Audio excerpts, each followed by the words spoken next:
ఎప్పుడో 10th క్లాస్లో ఒకసారి ఏదో చదువుతున్నప్పుడు ఒక కొటేషన్, అదేమిటంటే నువ్వు గొప్పవాడు అవ్వదలుచుకుంటే సూర్యుడి కన్నా ముందులే. అది ఇంగ్లీష్లో ఉంది. సూర్యుడు అంటే పొద్దున్నే లేవనివాడు గొప్పవాడు అవ్వడం నేను ఎక్కడా చూడలేదు. అది కంటెంట్ ఏంటంటే పొద్దున్న లేకపోతే నాశనం అయిపోతారు. అదే బాగోదలుచుకుంటే పొద్దున్నే లే.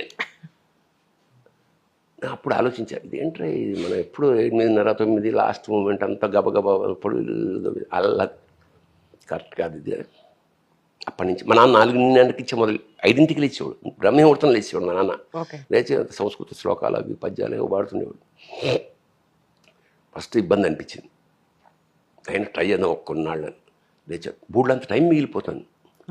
నేను 5:30, 6 గంటలు లేస్తే మొహం కడుక్కుని కాళ్ళ కుర్చాలు తెచ్చుకొని వచ్చి ఏదో కాఫీ తాగుతూ టైం ఏముంది, పుస్తకం చదువుకో, ఏం చేయాలో తెలిసేది కాదు. 9ంటి స్కూలు, మెల్లిగా 6 గంటల నుంచి 9 అంటే 3 గంటలు మనకు మిగిలిపోయింది.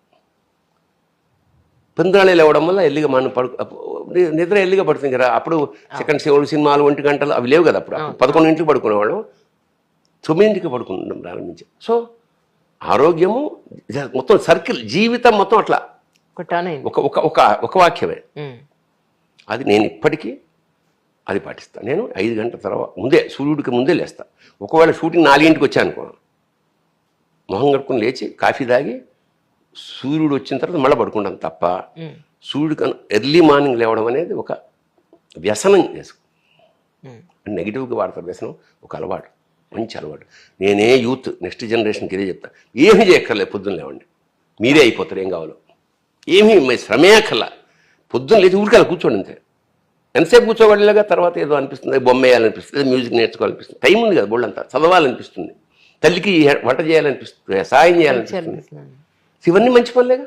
ఇప్పుడు ప్రపంచాన్ని నేను ఎప్పుడు స్టూడెంట్స్కి ఒకటే చెప్తా, మీరు మదర్ తెరసాల ఒక్కర్లా పొద్దున్న స్కూల్ టైంకి 8 మమ్మీ కాఫీ కాకుండా అక్కడ కూతలు వస్తుంటాయి కదా, 4వ కూత రాకుండా నువ్వు వెళ్ళి దాన్ని మొత్తది మీ అమ్మకి మహోపకారం చేసింది దాని అవుతావు.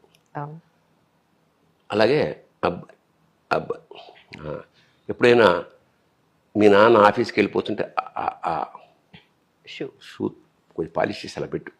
మీ నాన్న స్టన్ అయిపోయాడు. సాయంత్రం వచ్చేటప్పటికి నీకు రాకపోయినా, ముఖ్యంగా ఆడపిల్లలకి ఉప్మా అనే ఏదో తగలేసి ఆయన పెట్టి నేను చేశానని చెప్పు. అది ఎంత దరిద్రంగా ఉన్నా మీ నాన్న, మా అమ్మాయి ఉప్మా చేసిందండి, అయ్యి బాబు ఇది ఎన్నిసార్లు చేసినా, మా ఆవిడ ఎప్పుడు చేసినా ఇంత బాగా అంటుంది. ఇవి నేర్చుకోండి, చిన్న చిన్నవి. మీ తల్లిదండ్రులను సుఖపెట్టలేని మీరు రేపు నీ పెళ్ళాన్నో భర్తను ఏమి సుఖపెట్టగలరు? సుఖపెట్టడం అంటే శారీరకమే కాదుగా, అరే వీడి కోసమైనా బతకాలి అనిపించాలి కదా అంటున్నా. అలాంటి ఒక మనిషి కదా. నిన్నుగా ప్రేమించుట ఎంత గొప్ప పాట అండి అది. నీకోసమే కన్నీరు, ఇది అండర్లైన్ గోల్డెన్ వర్డ్స్, శ్రీశ్రీ గారు రాసేది. చాలామంది విప్లవంలో అండర్ కరెంట్ మానవత్వమే కదా. ఏ విప్లవమైనా దేనికోసం, ఏ రక్తం చెందినా కన్నీరు తొడవడం కోసమే కదా. నిన్నుగా ప్రేమించుటకు నీకోసమే కన్నీరు నుంచి నేనున్నానని నిండుగా బలికే తోడు ఒకరు ఉండినా అదే భావం. Simple life. సింపుల్గా ఉండడం చాలా కష్టం. అవును, చాలా కష్టం.